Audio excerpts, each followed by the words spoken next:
Assalamualaikum warahmatullahi wabarakatuh. Alhamdulillah, alhamdulillahilladzi hadana li hadza wa ma kunna linahtadiya laula an hadanallah. Asyhadu an la ilaha illallah wahdahu la syarikalah wa asyhadu anna Muhammadan abduhu wa rasuluh la nabiyya ba'dah. Allahumma salli wa sallim ala sayyidina wa habibina wa maulana Muhammad wa ala alihi wa ashabihi wa man sara ala nahjihi wa da'a bi da'watihi ila yaumil qiyamah.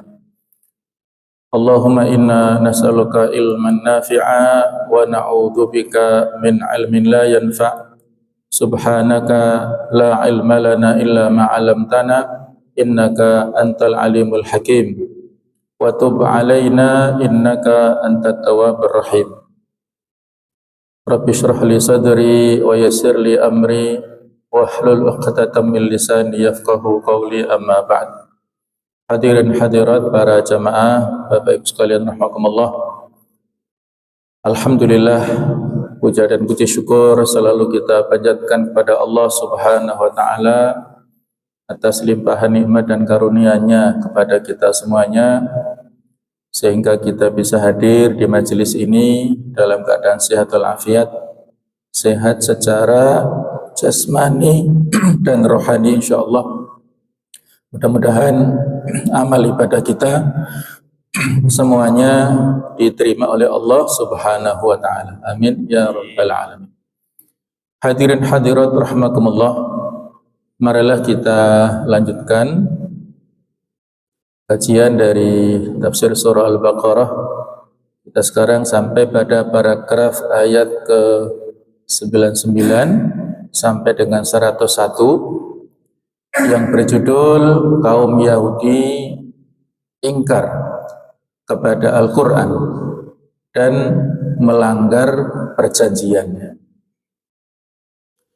Jadi tema dalam surah Al-Baqarah ini sebagian besar ya terkait dengan Bani Israel, sedangkan Bani Israel ini identik dengan orang-orang Yahudi, karena mereka lah yang membuat sekian banyak pertentangan ataupun permusuhan dan juga pembangkangan terhadap segala aturan yang dibawa oleh para rasul mereka.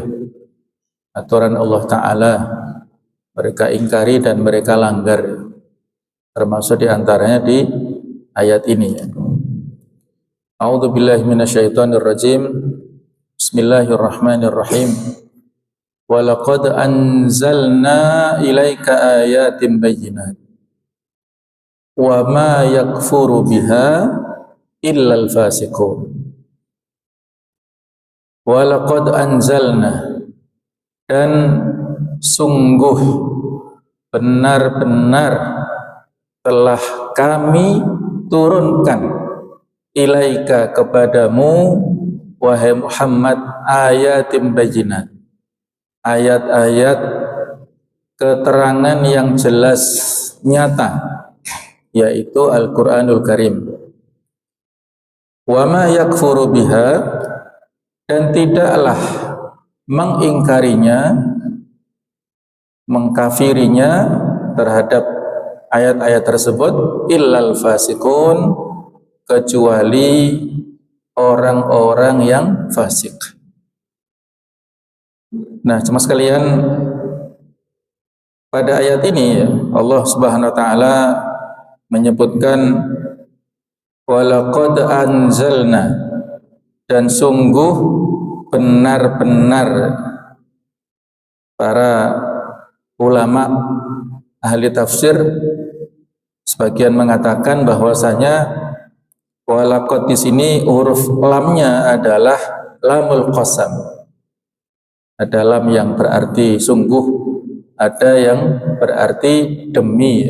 Artinya ini adalah sebuah penekanan untuk berita yang disampaikan oleh Allah Ta'ala ini, bahwa betul-betul benar-benar demi Allah bahwasanya orang-orang ahlul kitab, orang-orang Bani Israel ini telah mendapatkan ayat-ayat, bukti-bukti penjelasan dari Allah Ta'ala lewat Rasulnya, dan dalam hal ini adalah lewat Nabi Muhammad SAW.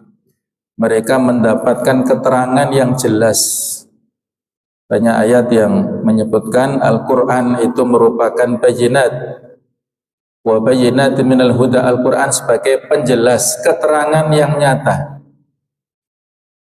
Walaupun demikian, orang-orang Bani Israel ini dan orang-orang Yahudi, mereka ini kufur, ingkar terhadap ayat-ayat tersebut, dan mereka ini disebut dengan al-fasikun. Jemaah sekalian, kata-kata fasik ini secara bahasa adalah al-khuruju anisyai'il mu'tad, keluar dari sesuatu yang biasanya. Fasik itu berarti dia nyeleneh atau aneh ya, tidak biasanya lah ya, orang yang unik, orang yang aneh. Nah, sedangkan secara istilah al-khuruju an ta'ati rabbih, keluar dari ketaatan kepada Allah, tidak mau tunduk taat kepada aturan-aturan Allah. Nah, orang-orang kafir ini disebut juga orang-orang fasik, orang-orang yang durhaka. Hasan al-Basri mengatakan, jika kata fasik ini dipakai untuk menyatakan tentang suatu jenis maksiat, maka ia berkenaan dengan jenis yang paling besar dari maksiat tersebut, yang di sini adalah kekafiran ya. Kalau fasik ini ditujukan kepada orang muslim, maka biasanya orang fasik itu adalah orang yang sering melakukan dosa-dosa besar ya. Itu orang fasik. Nah, tetapi kalau fasik ini ditujukan kepada orang-orang kafir, maka mereka inilah orang-orang yang durhaka, yang melakukan kemaksiatan yang sangat berat. Kekafiran itu kemaksiatan. Kemaksiatan itu adalah pertentangan ya. Tidak mentaati sesuatu aturan, itulah orang yang maksiat. Di surat tadi yang saya baca ya, itu menjelaskan tentang siapa orang-orang fasik. Alladzina yanquduna ahdallah, mereka yang merusak perjanjian dengan Allah. Wa yaqta'una ma amarallahu bihi ayyusala, mereka tidak menyambung silaturahim. Wa yufsiduna fil ard, dan mereka itu orang-orang yang melakukan kerusakan di bumi ini. Ulaika humul khasirun, mereka itulah orang-orang yang rugi. Itulah orang-orang fasik. Di sini diidentikan untuk orang-orang ahlul kitab ataupun orang-orang Yahudi dan Nasrani, yang lebih khusus lagi adalah orang-orang Yahudi. Nah, kemudian al-fasikun di sini para ahli bahasa menyampaikan lam di sini adalah lamul jins, lam yang menunjukkan jenis ya. Di mereka ini adalah jenis orang-orang yang fasik, yang durhaka tadi.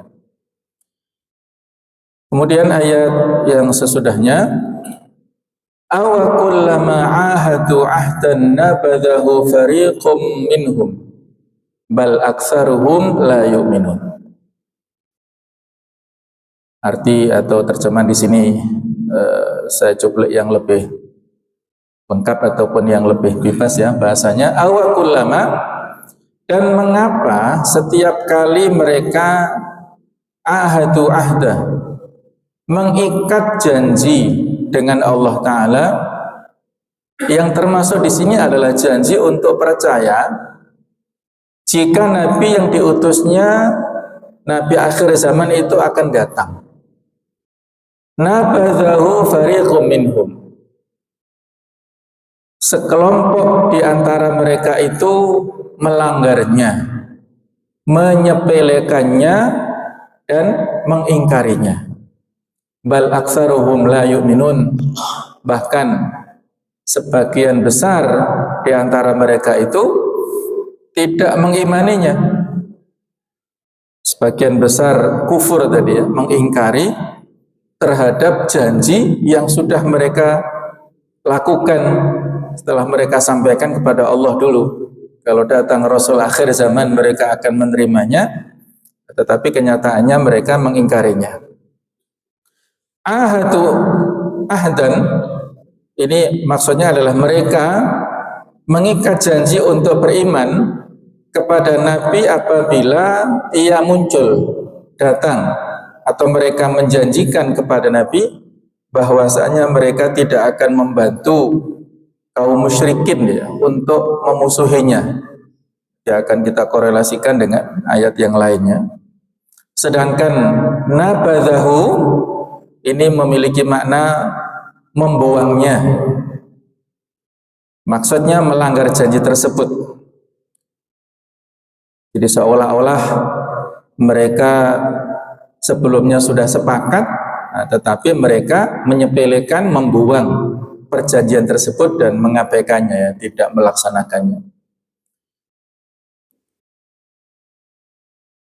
Walamma ja'ahum rasulun min 'indillahi musaddiqan lima ma'ahum nabadha fariqun minal ladzina utul kitaballahi wara'a dhuhurihim ka'annahum la ya'lamun. Walamma ja'ahum, dan ketika datang kepada mereka rasulun, seorang rasul, yaitu Rasulullah Muhammad SAW min indillah, yang datang dari Allah, musaddiqul lima ma'ahum, membenarkan terhadap apa yang ada bersama mereka itu. Nabadha fariqum minal ladzina utul kitab, mengingkarinya, melemparkannya di antara orang-orang yang ahlul kitab tadi, yang diberikan kitab Taurat. Mereka tidak mempercayainya, tidak mau mengimaninya. Kitaballahi wara'a dhuhurihim, kitab Allah berada di belakang punggung mereka. Ka'annahum la ya'lamun, seolah-olah mereka tidak mengetahuinya. Nah, itulah ya, di sini ciri khas orang-orang Yahudi ini ya. Kata-kata wara'a dhuhurihim artinya mereka tidak mengamalkan isinya. Seperti ya perintah untuk beriman kepada Rasulullah SAW dan yang lainnya. Ka'annahum la ya'lamun, seolah-olah mereka tidak tahu, tidak mengetahui apa yang di dalamnya, bahwa ia adalah Nabi akhir zaman yang benar, bahwa itu adalah kitab Allah. Dipermisalkan di surah Al-Jumu'ah, mathalul ladzina humilu taurata thumma lam yahmiluha kamathalil himari yahmilu asfara. Permisalan orang-orang yang mendapatkan kitab Taurat kemudian mereka tidak mengamalkannya, seperti himar, keledai yang memikul kitab-kitab kuning ya, jadi tidak bisa membacanya. Mereka seharusnya memiliki ilmu tetapi mereka tidak menggunakan. Itulah ciri orang Yahudi ya. Sehingga di surah Al-Baqarah yang sering kita sebut ya, dan kita mohon kepada Allah Ta'ala supaya tidak mengikuti jalan orang-orang yang al-maghdub alaihim ya. Jadi kita berdoa di surat Al-Baqarah supaya siratal ladzina an'amta alaihim, kita ditunjukkan kepada jalan orang-orang yang Engkau beri nikmat atau orang-orang mukmin. Itu kita harus kita berdoa supaya mengikuti jalan orang-orang mukmin. Ghairil maghdub alaihim, bukan jalan orang-orang yang dibenci ya, oleh Allah, waladhdallin, dan bukan jalan orang-orang yang sesat. Al-maghdub alaihim itulah orang-orang Yahudi. Mereka disebut al-maghdub alaihim karena mereka ini sebenarnya punya ilmu, punya pengetahuan, tahu tentang kebenaran Rasul akhir zaman tahu tentang kebenaran Al-Quran, tetapi mereka enggan untuk mengikutinya. Nah, itulah mereka orang-orang Yahudi disebut al-maghdub alaihim, orang yang dibenci oleh Allah.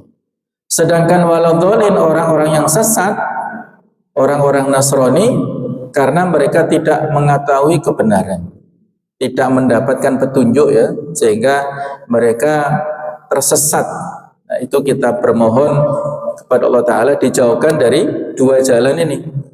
Mereka yang tahu tapi menolak kebenaran, nah, ciri-cirinya sama dengan orang-orang yang mukmin juga sebenarnya, tahu tentang ilmu sesuatu itu dilarang, tapi tetap dia melanggar. Nah, itu berarti dia mengikuti budaya tradisi orang Yahudi. Sedangkan orang mukmin yang malas belajar, malas untuk membaca, malas untuk mengkaji agama dengan berbagai macam sarana prasarananya, sehingga dia tidak punya ilmu, nah itu berarti mengikuti budaya tradisi orang-orang Nasrani. Nah, kita dianjurkan atau harus menjauhi dua jalan ya yang sesat ini, atau tradisi orang-orang ahlu kitab ini. Kemudian jemaah sekalian, berikutnya tentang latar belakang atau sababun nuzul ayat ke-99. Ibnu Abi Hatim meriwayatkan dari Ibnu Abbas bahwa Abdullah bin Surya, ini tokoh Yahudi ya, pernah berkata kepada baginda Nabi Muhammad SAW, engkau tidak datang kepada kami dengan membawa sesuatu yang kami ketahui, dan Allah tidak menurunkan kepadamu ayat yang jelas. Nah, maka Allah menurunkan ayat ini sehubungan dengan kejadian itu, yang artinya dan sesungguhnya kami telah menurunkan kepadamu ayat-ayat yang jelas ya. Sudah kita baca tadi ya. Walaqad anzalna ilaika ayatin bayyinat ya. Ayatnya sudah jelas, ayat-ayat Al-Quran sudah jelas, tetapi kalian sendiri yang mengingkarinya. Nah, jemaah sekalian rahimakumullah, bahwa khitab ataupun yang diajak bicara di dalam ayat ini yang sebagai kelanjutan ya dari ayat-ayat sebelumnya, konteks ayat ini adalah bagian dari bantahan Allah Ta'ala terhadap orang-orang Yahudi.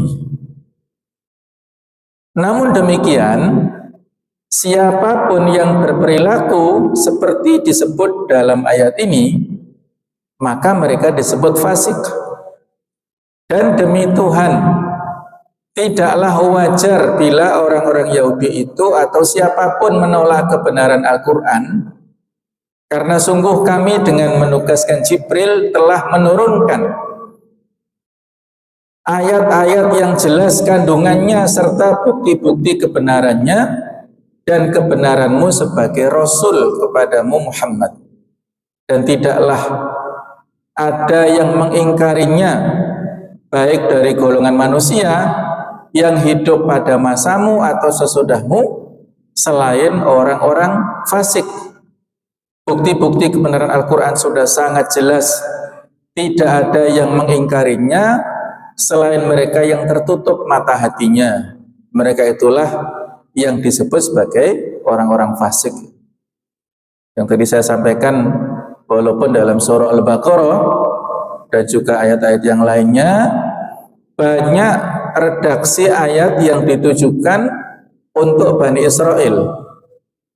Bani Israel ini walaupun hidup pada zaman dulu ya, terutama pada eranya zaman Nabi Musa alaihissalam, tetapi siapapun yang berperilaku seperti kakek buyutnya dulu, terutama di sini adalah kaum Yahudi yang ada di Madinah, maka itu mendapatkan kecaman dari ayat-ayat seperti ini. Dan siapapun, baik itu bukan golongan orang-orang Bani Israel, siapapun yang berperilaku seperti kekafiran orang-orang Yahudi ini, itu juga sama. Jadi ayat Al-Quran itu banyak sekali. Misalnya kita tidak boleh parsial ya dalam mengambil Al-Quran. Parsial itu juz'iyah, artinya mengambil sebagian ayat yang cocok kita ambil, tentang masalah puasa, ya masalah zakat, masalah haji yang kita yakini itu sebagai di antara rukun Islam, sami'na wa ata'na. Kita dengar dan kita taati, tidak ada masalah dengan ibadah-ibadah mahdhah. Tetapi kalau ayat-ayat yang kaitannya dengan masalah qisas, hukum pidana, ayat-ayat yang kaitannya dengan mengatur negara, itu sami'na wa asaina. Kita dengar tapi kita tentang. Nah, ini hati-hati ya. Kalau kita punya sikap seperti itu, berarti kita masih mengikuti tradisi budaya orang Yahudi tadi. Karena Allah memberikan peringatan kepada mereka ya. Afatu'minuna bi ba'dil kitab wa takfuruna bi ba'd. Apakah kalian mengimani sebagian Alkitab dan kufur kepada sebagian yang lain? Fama jaza'u may yaf'alu dzalika minkum illa khizyun fil hayati dunya wa yaumal qiyamati yuraduna ila asyaddil adzab. Maka tidak ada balasan orang yang melakukan praktek seperti itu. Dia parsial, yang dia sukai ayat-ayatnya Al-Quran dia ambil, yang tidak suka dia campakkan. Misalnya ya, ayat tentang poligami. Nanti kalau satu saat, kalau umur kita masih panjang, kita lewat pada surah An-Nisa ya, ayat yang ketiga, itu tentang masalah poligami. Itu syariat, ayat ketentuan yang muhkamat yang masih berlaku. Kalau kita belum siap, silahkan ya. Misalnya sama seperti puasa ataupun haji, kalau orang yang sakit, yang tidak mampu nggak apa-apa, tapi jangan sampai mengingkari kewajiban puasa, kewajiban haji. Begitu pula kalau tentang masalah ta'adduduz zaujat, poligami ini, itu muhkamat, ketentuan Allah. Kalau secara pribadi kita belum siap, monggo silahkan. Tetapi jangan sampai menentang. Jangan sampai menganggap itu salah. Nah, misalnya ya, itu tidak relevan lagi di dunia sekarang ini. Nah, itu bahaya. Kalau kita menolak, mengingkari, nah, berarti termasuk orang-orang kafir, orang fasik ini. Jadi ini peringatan bagi kita semuanya ya. Ayat-ayat yang berlaku untuk umat-umat terdahulu dan umat generasi yang pada zaman Rasulullah dan pada zaman sekarang ini berlaku terus-menerus. Ayat di surah Al-Maidah yang berurutan ya. Wa man lam yahkum bima anzalallah. Siapa yang tidak berhukum dengan ayat-ayat Allah, dengan aturan Allah, mereka ini disebut dengan orang-orang zalim, kemudian orang-orang kafir, orang-orang fasik. Itu tujuannya, khitabnya untuk mereka juga, orang-orang Bani Israel.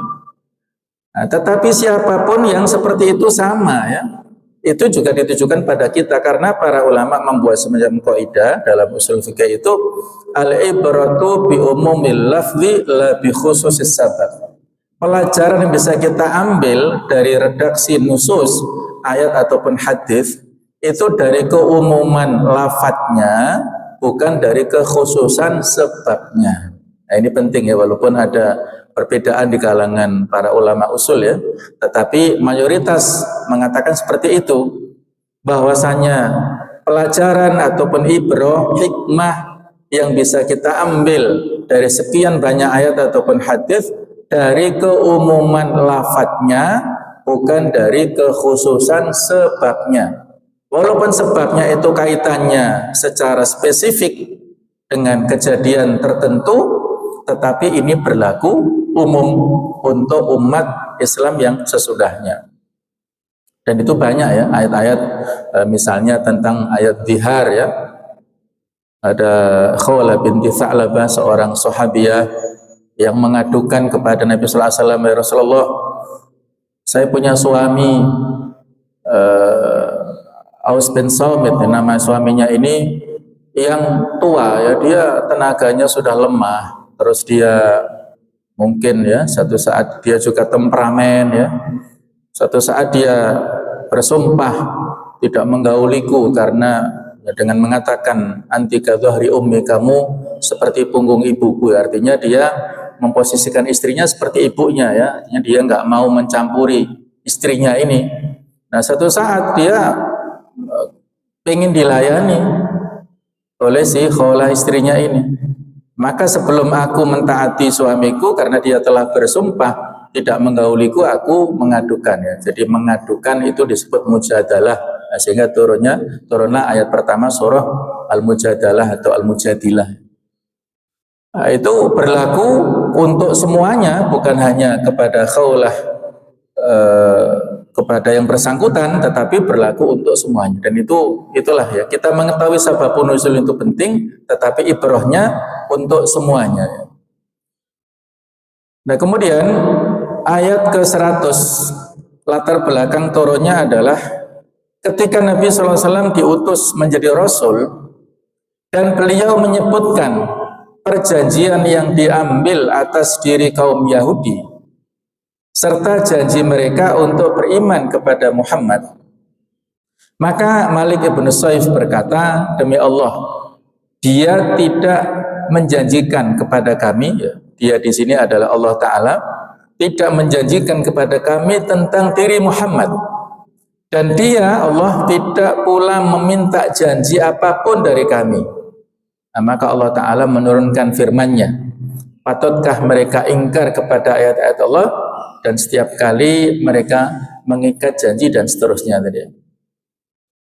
Jadi ini istifham ingkari ataupun kalimat pertanyaan, tetapi maksudnya adalah untuk mengingkari sikap mereka, bahwasanya pengingkaran kepada janji yang sudah mereka ucapkan itu sama sekali sesuatu yang maksiat ya, sesuatu yang tidak boleh ya, mereka melakukan pengingkaran seperti itu. Berikutnya, jemaah sekalian, tentang hubungan ataupun munasabah antara ayat ini dan yang sebelumnya. Bahwa setelah Allah Ta'ala menyebutkan watak kaum Yahudi, jiwa yang keji, suka melanggar janji, mereka mendustakan para rasul dan memusuhi malaikat Jibril, sang pembawa wahyu ini, di antara watak-watak buruk orang Yahudi, maka di sini Allah mengiringinya dengan penjelasan bahwa sebagian dari kebiasaan kaum Yahudi antara lain mendustakan ayat-ayat Allah, tidak menepati janji, mendustakan para rasul, dan berpaling dari Al-Quran. Nah, hal ini mengandung hiburan bagi Nabi Muhammad, di mana mereka menentang dakwah beliau dan berpaling dari Al-Quranul Karim. Ya. Jadi maksudnya hiburan di sini bagaimana? Hiburan dalam bahasa Arabnya tasliyah.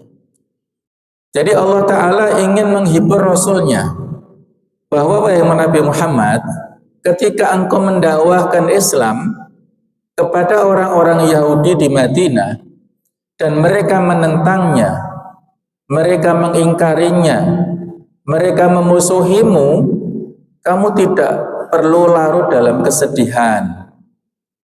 Karena watak mereka ini identik dengan yang dilakukan oleh kakek moyangnya dulu. Sama yang dilakukan oleh mereka ini dengan yang dilakukan oleh Bani Israel pada zaman dulu.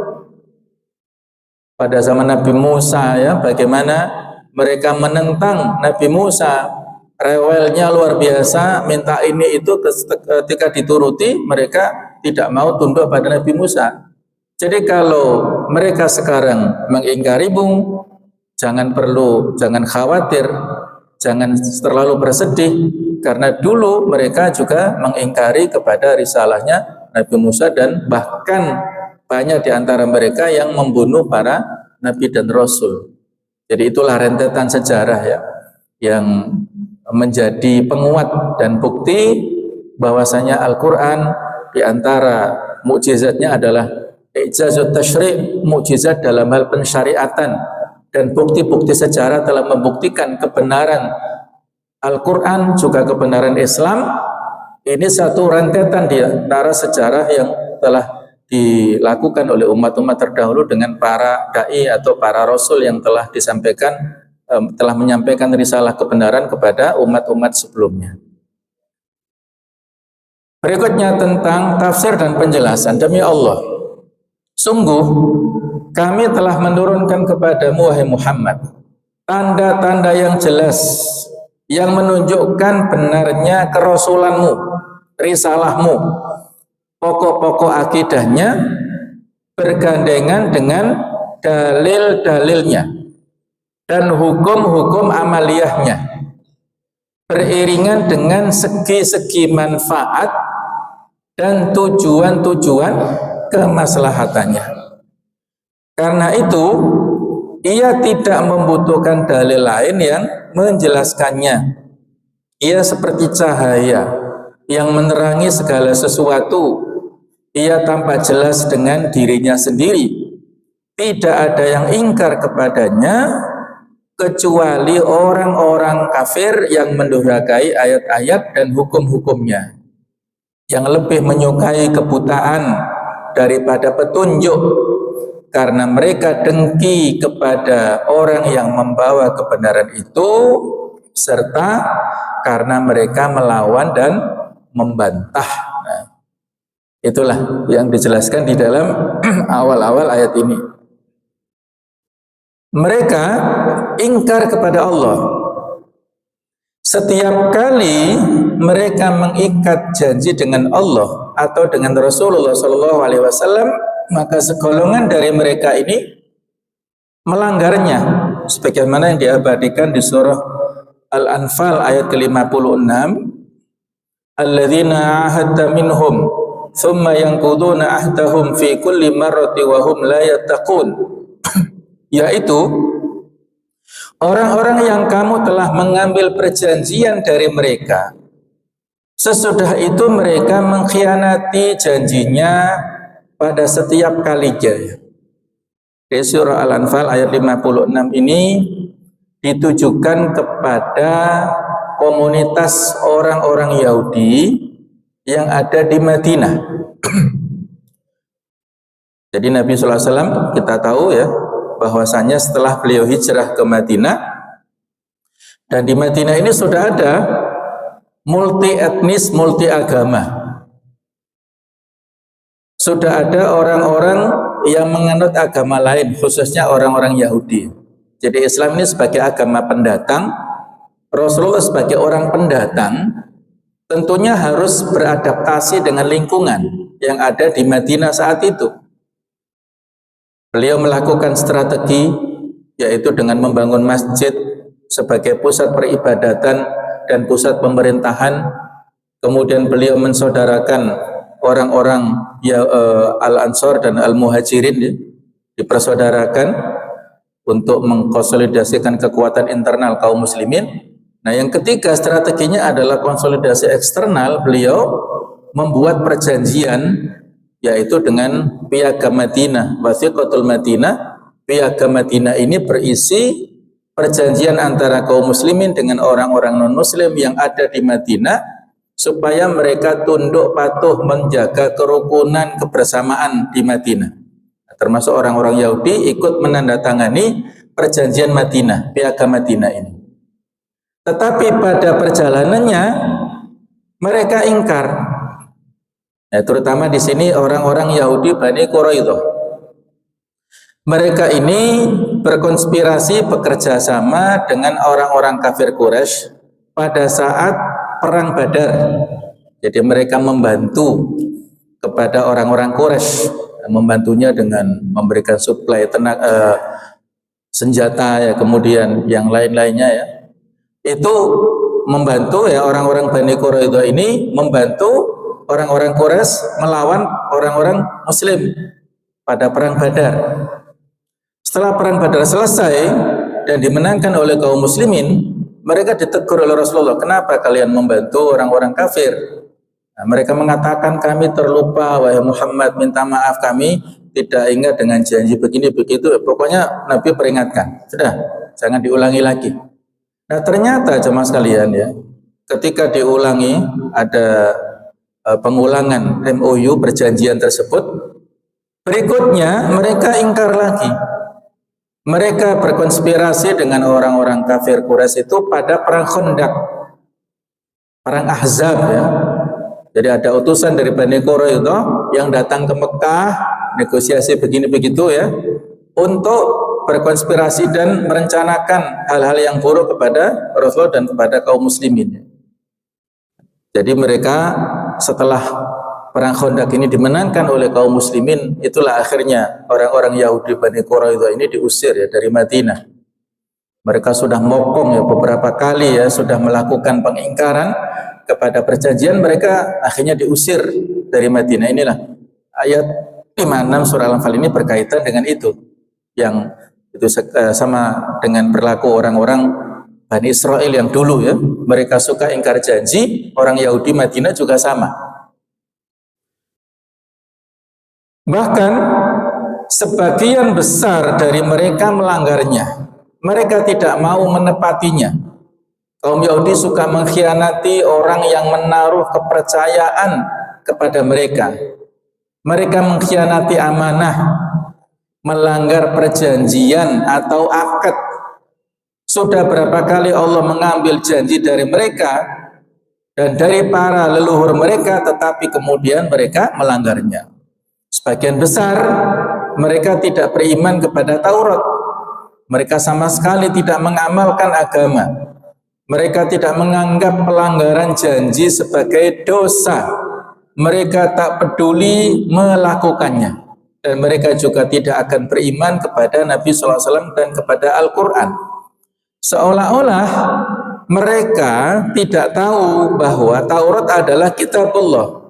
Mereka tidak ragu sama sekali terhadapnya. Artinya pengetahuan mereka akan hal itu sangat kokoh. Akan tetapi mereka melawan, menentang dan membuangnya ke belakang punggung mereka.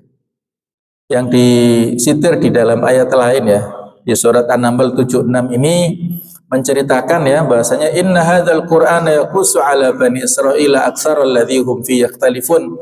Sesungguhnya Al-Qur'an ini menceritakan kepada Bani Israel perkara yang sebenar-benarnya mengenai kebanyakan hal-hal agama yang mereka berselisih terhadapnya ya dalam hal ini.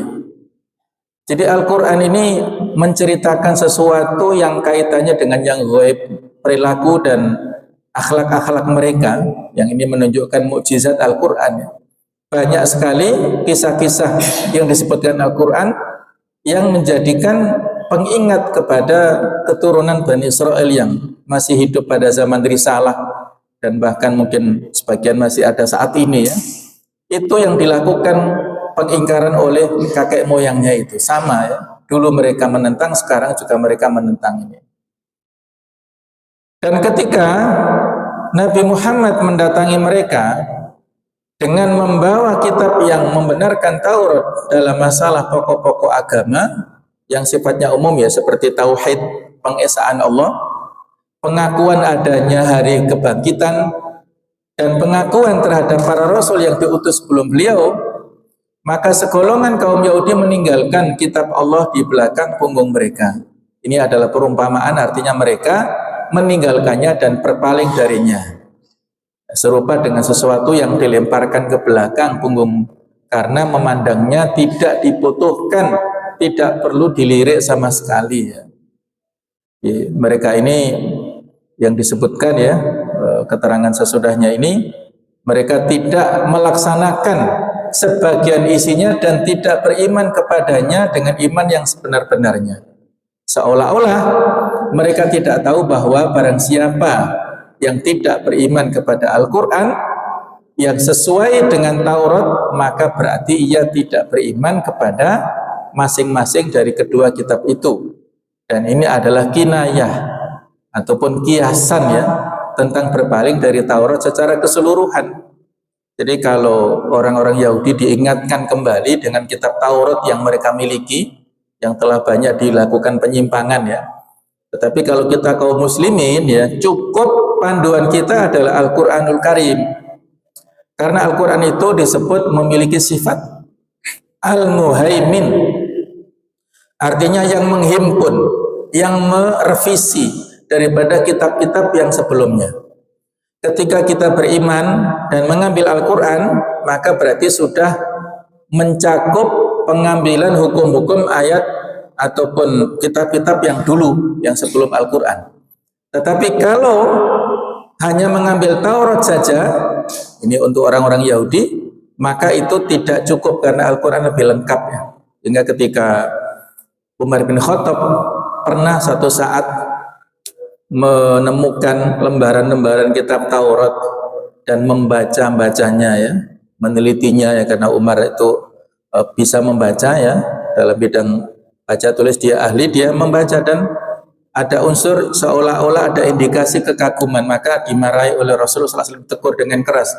Demi Allah, seandainya orang-orang Yahudi Nasrani ini mereka hidup saat ini ya dan tidak mengimani dengan risalah yang aku bawa ini, maka orang-orang Yahudi dan Nasrani ini akan mendapat ancaman neraka ya. Kalau mereka masih hidup pada zaman risalah Nabi Muhammad, tidak ada pilihan lain kecuali masuk Islam. Tidak ada pilihan lain. Kalau sebelum datangnya Nabi Muhammad, mereka silahkan ikut Nabi sebelumnya. Ada yang ikut Nabi Ibrahim, Nabi Musa, kemudian orang-orang Nasrani ikut risalah Nabi Isa. Tapi ketika datang Nabi Muhammad, ini merevisi dan melengkapi serta menghapus ya daripada risalah-risalah sebelumnya.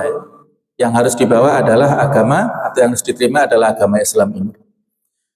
Berikutnya tentang fikih kehidupan atau hukum-hukum. Ini adalah daftar sebagian dari keburukan-keburukan kaum Yahudi yang dijelaskan oleh Allah Ta'ala. Ini termasuk berita ghaib. Tidak diketahui kecuali oleh Tuhan yang maha mengetahui perkara-perkara yang ghaib. Dalam daftar ini tercatat 4 aib mereka. Antara lain, 1, mendustakan ayat-ayat Allah dan bukti-buktinya yang jelas dan pasti yang menunjukkan wujudnya, keesaannya, rububiyahnya. Rububiyah adalah segala sifat yang identik dengan Allah sebagai Rabbun Nas, yang menghidupkan, menciptakan, memberikan rezeki, memelihara, memberi manfaat, menolak bala, itu hanya hak Allah ya. Kita tujukan kepada Allah saja. Dan keharusan untuk menyembahnya, ini tauhid uluhiyah ya. Kita bertauhid dalam hal penyembahan ibadah totalitas hanya kepada Allah. Kita menaati perintah-perintahnya dan menjauhi larangan-larangannya. Nah, inilah poin pertama ya. Orang-orang Yahudi punya sifat mendustakan, tidak mengimani kepada ayat-ayat Allah Ta'ala. Yang kedua, sifat-sifat buruk, diantara sifat buruk mereka adalah tidak mempercayai mereka dalam segala hal. Maksudnya ini pelajaran yang harus kita ambil ya. Kita tidak boleh mempercayai mereka dalam segala hal, sebab mereka terbiasa melanggar janji dan mengkhianati orang yang mengikat janji dengan mereka dalam setiap zaman. Buktinya saat ini yang sudah jelas bagaimana orang-orang Israel yang ada di Palestina ya, mereka yang sebelumnya dulu dikasih tempat karena mereka sebelumnya tercerai-berai, terpencar kemana-mana karena mereka terusir ya saat itu. Dengan mereka ada yang ke Eropa, ada yang ke Afrika, kemana-mana. Dan ketika mereka balik ke Palestina, ya mereka dikasih tempat oleh orang-orang Palestina dan mereka janji untuk hidup rukun damai. Ya, ternyata ketika ada kesempatan, ada kekuatan yang mereka miliki, mereka justru mengusir orang-orang Palestina, bahkan membunuh, membantai orang-orang yang ada di Palestina. Itulah ciri khas orang-orang Bani Israel ini ya. Ya, kita tunggu saja walaupun ya banyak sekali berita ya tentang pembantaian mereka, dan juga di satu sisi mereka juga mengalami kerugian yang besar ya. Ada mungkin sekitar 70.000 tentara dari orang-orang Israel yang cacat permanen tubuhnya, dan mereka mengalami trauma psikis yang susah untuk disembuhkan ya. Jadi ini tanda-tanda yang mereka akan mengalami kerugian dan kehancuran ya. Nggak tahu apakah tahun ini, kalau prediksi dari Syekh Ahmad Yasin ya mungkin sekitar 2027, tapi ya ini ya kok agak lama ya. Mudah-mudahan lebih dipercepatlah bagaimana kehancuran orang-orang Israel ini.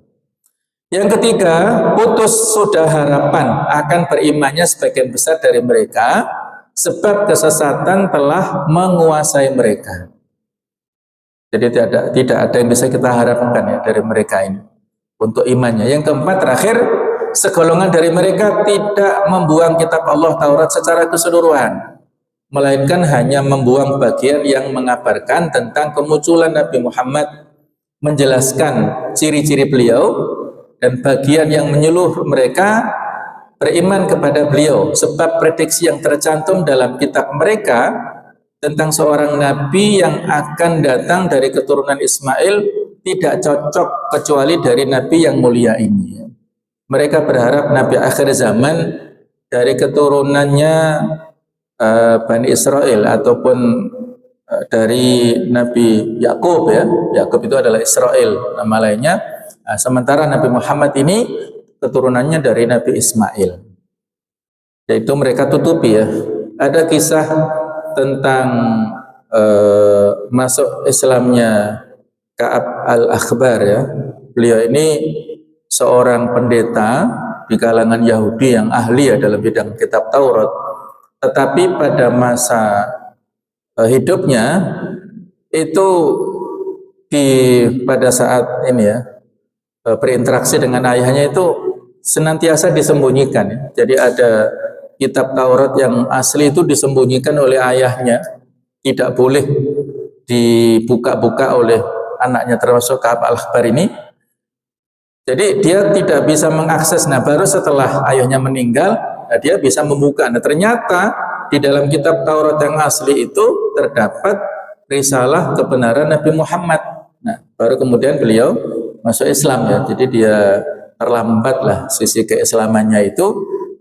Tetapi setelah Islam beliau menjadi alim, menjadi pada saat dia beragama Yahudi menjadi pembesar agama mereka, rahib mereka. Nah, ketika dia masuk Islam, dia juga menjadi ulamanya kaum muslimin. Jadi cerita-cerita tentang Israiliyat itu banyak disampaikan oleh Ka'ab al-Ahbar ya, bukan bermaksud kita imani, tetapi hanya sebatas wacana dan membandingkan. Kalau ada kisah-kisah Israiliyat yang bertentangan dengan ajaran Al-Quran hadis, kita buang. Tapi kalau tidak bertentangan, kita jadikan sebagai pembanding wacana saja. Nah, itu sikap kita kepada kisah-kisah Israiliyat ya. Demikianlah jemaah sekalian penjelasan tafsir dari surah Al-Baqarah 99 sampai 101.